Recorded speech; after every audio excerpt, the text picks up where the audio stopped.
cameras. You have to pan the audience. Oh, here's the audience. Woo.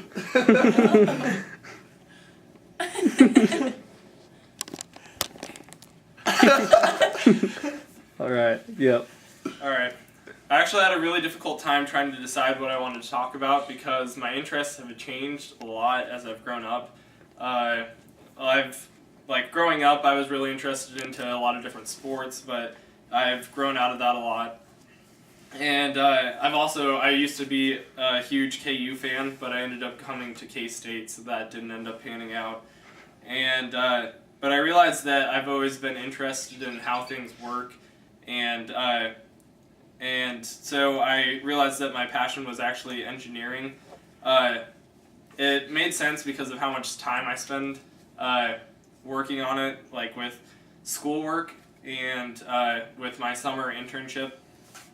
Through schoolwork, I put in like countless hours every week during the school year, and I really could have chosen like any other major that could probably be a lot easier than engineering without having to take the calcs and engineering physics, but I chose to do that, and I'm even continuing my education during the summer when I could be doing a lot of other things.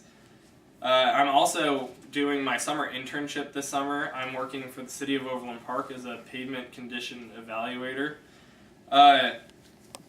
It's a big title for I actually measure cracks in the road, but there's a lot more to it than that.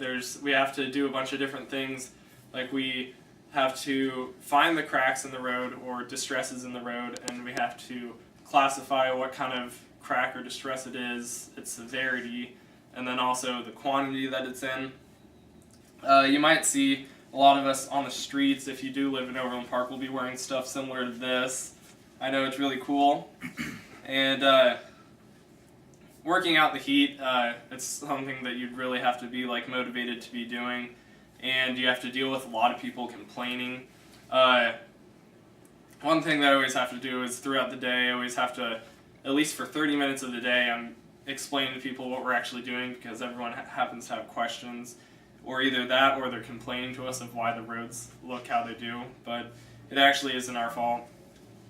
Well, kind of. But it's definitely not a job that most people would do if they weren't really passionate about it. And in conclusion, I realized when I was spending the time to think of and writing out this speech, I realized that I was actually really passionate about engineering. It was weird to think about because you were always told as you're growing up that you should be really passionate about whatever occupation you choose, and yeah, and thanks for listening.